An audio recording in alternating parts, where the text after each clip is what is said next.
In the war of retro handheld dominance, amidst the bloodbath emerges tales of heroes that rise from the carnage to dominate the battlefields with righteous dominance and furious dominance. And what happens when two supreme titans face off in the ultimate battle for handheld supremacy? Well, I think you know what happens.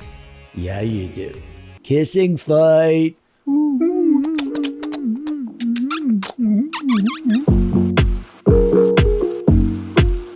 We're here to do two things: to compare and contrast the Ayaneo Pocket Evo with the Ayn Odin 2 Portal, and drink this root beer.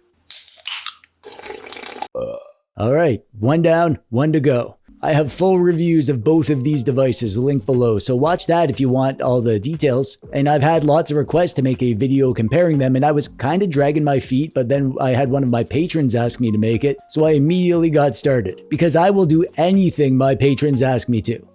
Anything. And I think it's a great topic because these are the two top dogs, the highest end Android handhelds. And you want to know which is worth your hard-earned root beer money. And I'll tell you now that it's pretty close, but there is a winner in my mind, which you'll find out about. That's what we in the YouTube business call the hook.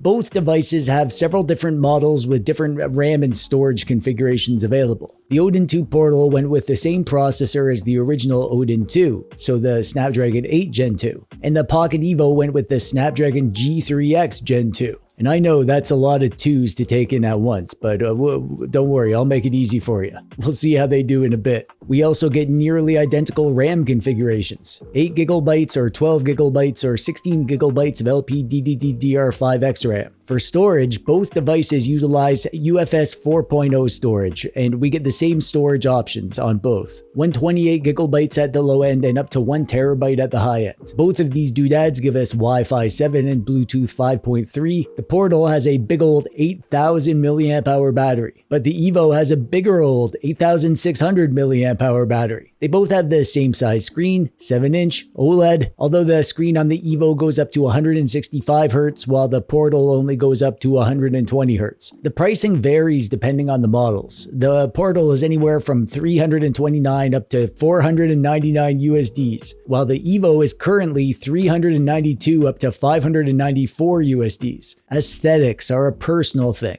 Everyone finds different stuff attractive. There's probably someone out there that even finds you attractive, if you can believe that. I sure can't. I do not personally like the look of the Portal that much. I think it's kind of bland and boring. I mean, it's not terrible, but it's just kind of meh.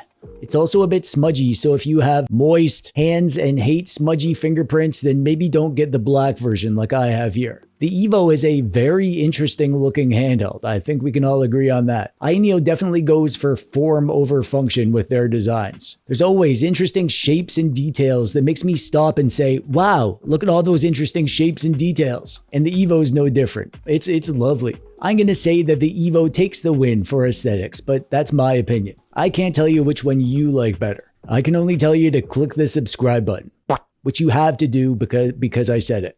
Next up is the form factor, which is about the portability and the weight. Both of these are portable, but neither is pocket friendly. I mean, you could try to put them in your pocket. I'm not going to stop you, but I don't think it's a good idea. They're not that much different in size at a glance. They take up the same space on my desk, but there is some differences. The Portal is quite a bit thinner overall and it's kind of sleeker. The Evo is a bit thicker and it's got some sharp edges and protrusions that make it a bit more awkward to carry around. The Evo is also slightly heavier than the Portal, although I don't really have an issue with either of them in terms of weight. I guess I'll give the win to the Portal. It's a bit thinner and lighter, so yeah, it can win this category. Good job, Portal. You've got the Portal ability that we love you for.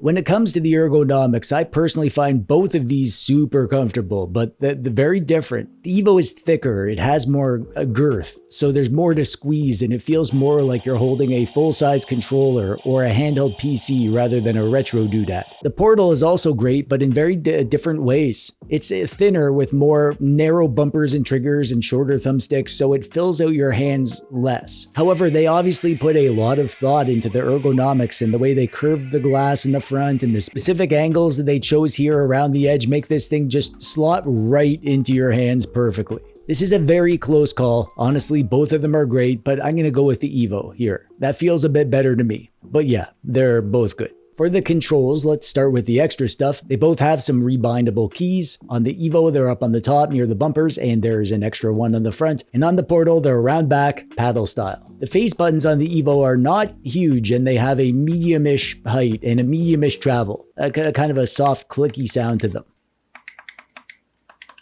The Portal's face buttons are slightly bigger and more widely spaced, and they have the same kind of soft clacky sound. The D-pads on both of these devices are good, but each has pros and cons. On the Evo, the inputs are a bit looser, so you're more likely to get false diagonals, although it's not unusable or anything, and that actually means that it's easier to pull off special moves in fighting games, so it's kind of a trade-off. I also love the look and the shape and the feel of the D-pad on the Evo. However, the Portal's D-pad is probably better, less false diagonals, but easy to hit the diagonals when you want to, and so I'm gonna make the call that the Portal has the better D-pad, but it's pretty darn close. I find the bumpers and the triggers much more comfortable on the Evo. They're bigger and they feel more like a full-size controller. They're good on the Portal, but they're a bit more squished, a little less comfy and spacious. The input quality is great on both of them though. And for the sticks, there's no competition. The Evo's sticks aren't just better than the Portal's. These are the best sticks that I've ever felt on any handheld. They're huge with a great range of motion. I love the way the thumb caps look and feel. Plus, you can remove the caps and they have this industrial hex bolt connection that's just kind of neat and satisfying to use. And they have a big metal ring around the stick shaft, so you feel like zero friction when you glide around the edge of the range of movement. The Portal sticks are standard sticks for this company. They're the same sticks that are used on the Retroid products too. They're great sticks for smaller retro handhelds, but I don't like them as much here because the Portal is bigger. It feels like it should have bigger sticks, in my opinion, which I'm sticking to, even though I'll probably change my mind in 5 minutes. So I'm saying that overall the Evo takes the win. The screen is tough to talk about because it's hard to actually show you on camera. The good news is that the screen on both of the devices is amazing. We have high refresh rate 1080p OLED screens, which means super bright and vibrant colors with pure dark blacks. And because we're on high refresh rates, that means we can make use of black frame insertion for our retro games. I don't care about that, and I don't understand why people do, but if you do, you get that on both of these. The Evo's screen is a bit quirky. We get a 165Hz screen, and you can change the refresh rate and you have lots of options. However, there is a thing with the brightness. When you get to specific brightness settings, you get a bit of a green tint to it. Ayaneo has somewhat addressed this in their software. They have an Ayaneo brightness setting that mostly fixes it. However, at specific refresh rates and brightness settings, you can still see it. On the Portal, we actually get similar behavior, where the screen gets a green tint at a specific brightness range. However, on the Portal, changing the refresh rate doesn't help this at all, and there's no setting on the Portal that attempts to correct it like the Ayaneo does. Also, the Portal screen only has 2 refresh rate options, 60 or 120 Hz, while the Evo has 5 settings, 60 Hz all the way up to 165 Hz. Both screens are great, and you'll be happy with either, but I'm giving the win to the Evo because they've mostly addressed the green tint problem and we get more options. As for the sound, there's no question in my mind. The Portal is going to take the win when it comes to sound quality. It has front-facing speakers compared to the downward-facing speakers on the Evo. It's louder than the Evo and crisper and clearer.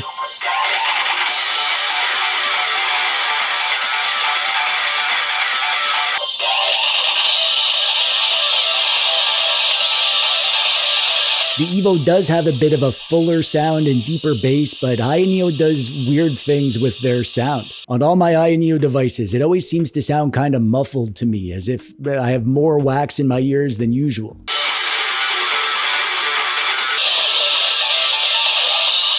The Ayaneo is fine for audio. I can use it and I don't hate it, but the Portal is better. And in this category, I'm also going to group in that the actual sound of the device, like the sound it makes with the fans, the Portal takes the win here too.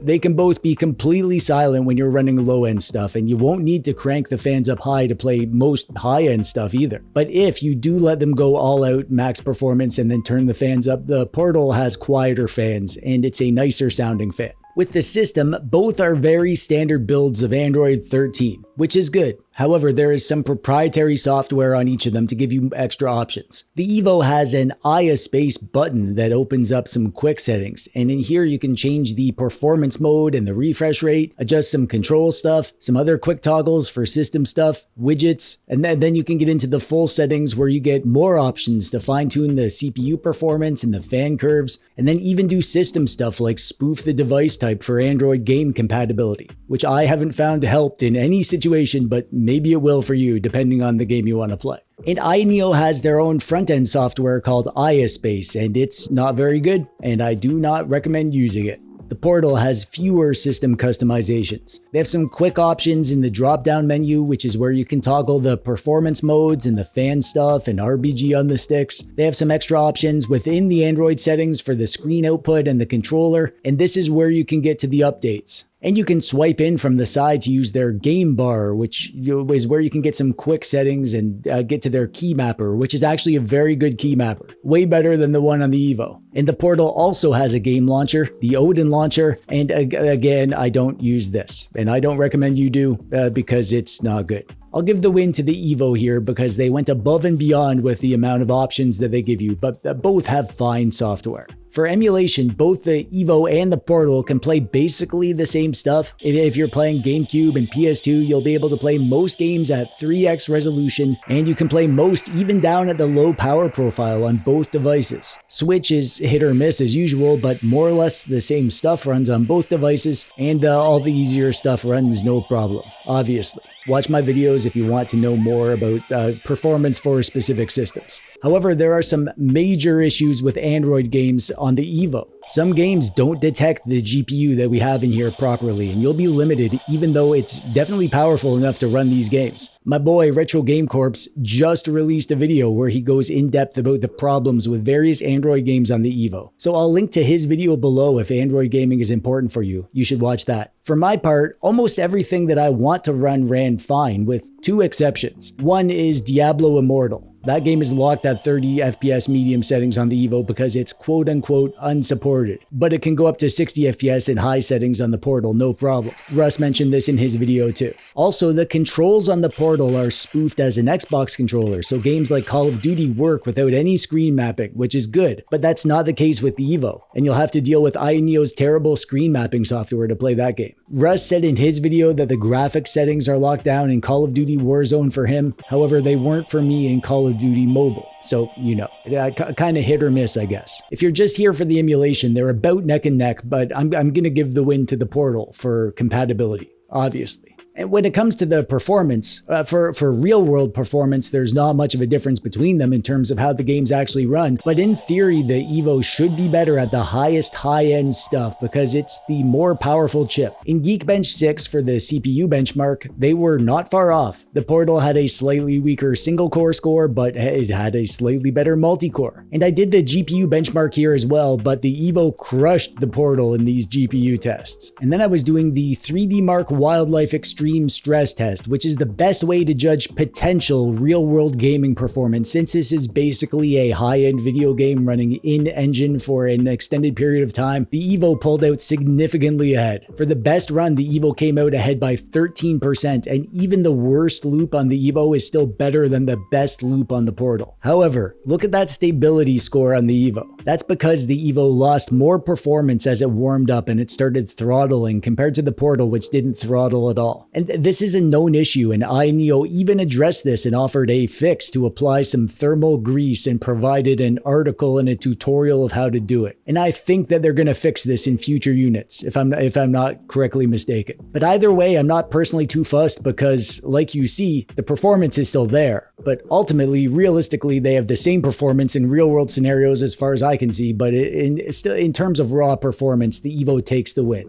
It's just not as important as you might think. On paper, the Evo has the bigger battery. 8,600 milliamp hours compared to 8,000 milliamp hours on the Portal. So I did some battery drain tests, and for this I charged the devices up to full, and then I ran the tasks on equivalent power profiles, and I did the test for a set amount of time, and then I extrapolated the real world impact. In the highest end test, which is where I was running a PS3 game, Tony Hawk's Pro Skater 3, upscaled to 3x resolution with frame throttle off. So these games were running at the max possible speed, much faster than they would if they were throttled. At the highest performance profile, the Evo would last 3 hours and 20 minutes and the Portal would last longer, 4 hours and 10 minutes. However, I think the discrepancy is because the Evo is more powerful, so it's using more juice. And obviously this is a worst case scenario. You can play this game at normal speed and get much more battery. For a mid-range test, I was running Ghost of Sparta on PSP, upscaled to 1080p on the balance profile for each device, and here the Evo would get 11 hours and 7 minutes of game time, and the Portal would get 10 hours of game time.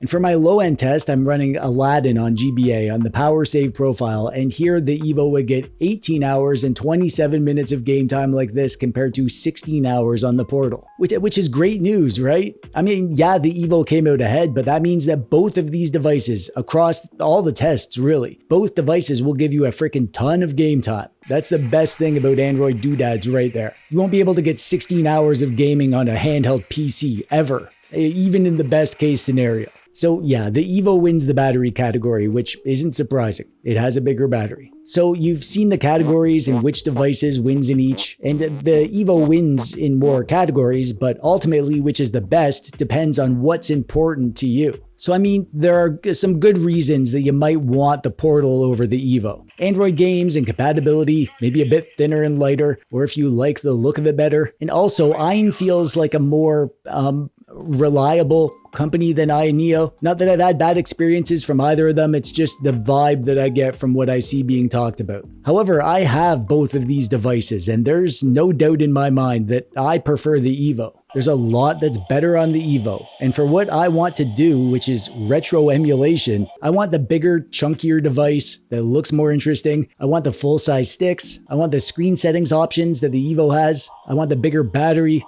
That's the one I choose. However, regarding the value, considering how close these devices are in terms of quality, there's no doubt in my mind that the Portal is the better fit for most people. The pluses that push the Evo ahead for me are probably not worth the upcharge that Ayaneo is charging for most users. I love the Evo to bits, and I do highly recommend it if you want a high-end Android device and you have the money to spend, but if you want to get a good deal, then just get the Portal, man. It's so darn close and so darn amazing in its own way. So I'm giving the win to the Evo, but the real winner is you. If you can afford an Evo, then get that and you'll love it. And if you can't, then get the Portal and be just as happy. And that's it. That's what I have for you today. And I'm sure others might disagree with lots of my points, and that's okay. Everyone's got different priorities. Which do you think is the better device? Is the price important enough to say you should not get the Evo? Or is the Evo the king and worth the premium price? I have no idea what kinds of opinions are going to be down in the comments, and I'm kind of excited to read them. So please let me know down there in the comments. And while you're down there, click the thumbs up button if you like the video, or don't if you didn't. That's it from me.